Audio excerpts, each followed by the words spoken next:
Cool.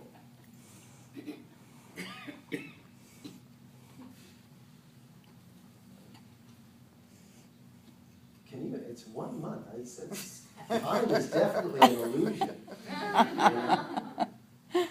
I've been on my own for 1 month. It feels like forever. It's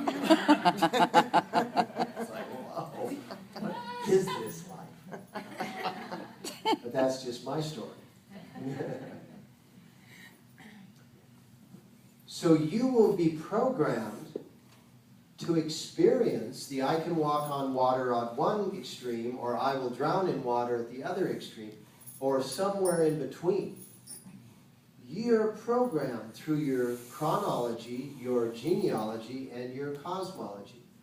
And it's not necessary to figure out why you're programmed that way.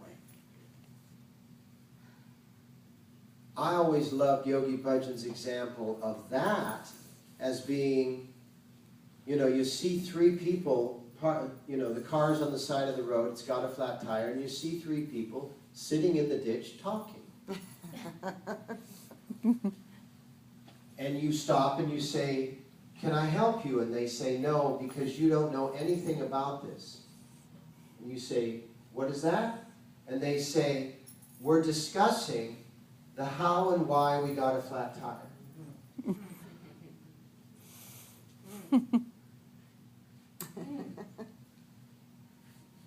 How many times do you do that in your life?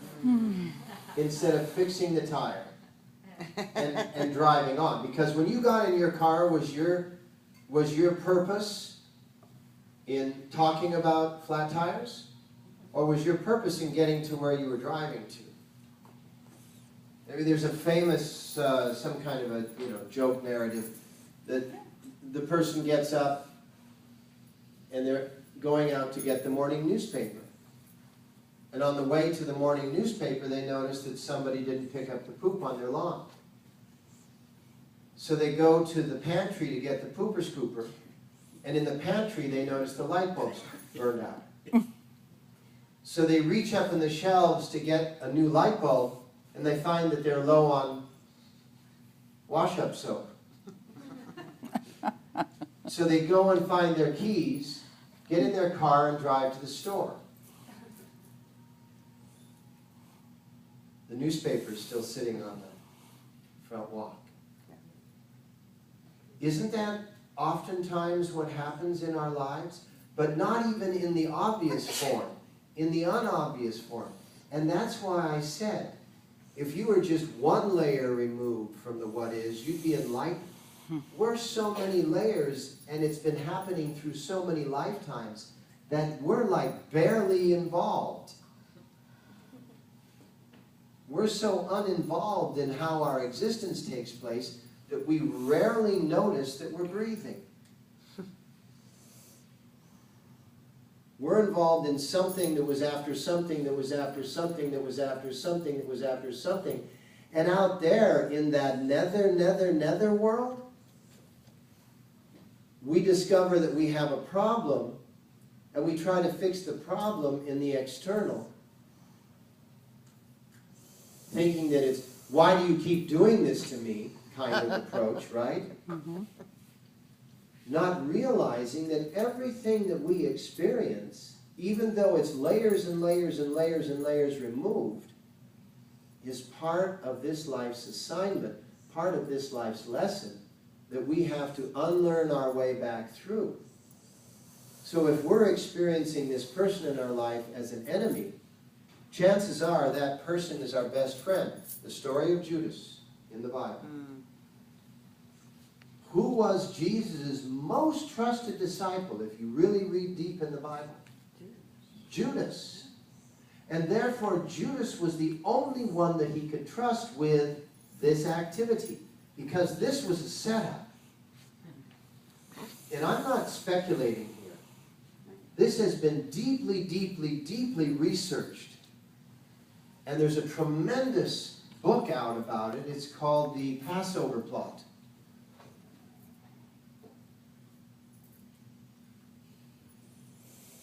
Boy, we could go off in that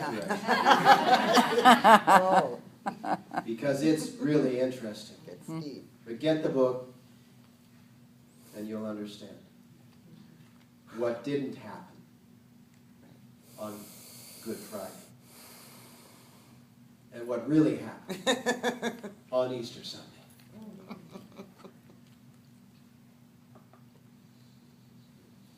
So if at every moment you could capture the real thought with real feelings, that you can walk on water or drown in it, within reason, which direction would you want to be in?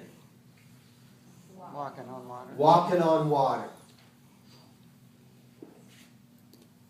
And that's available to you in every breath, every moment. Now let me ask you this.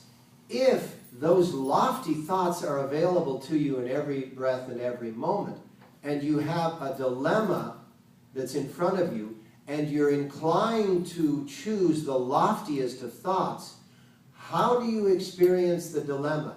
Solvable or impossible? Solvable. And when you experience a dilemma as a solvable, what does the dilemma become? Trick question. Repetitive word. What does it become? Solvable. Because when you approach something with total accuracy, because there's nothing deflecting your psychic analysis, your emotional analysis, which is controlling your physical approach, you're going to be very accurate, aren't you? Very efficient, aren't you? And isn't accuracy and efficiency a part of the solution?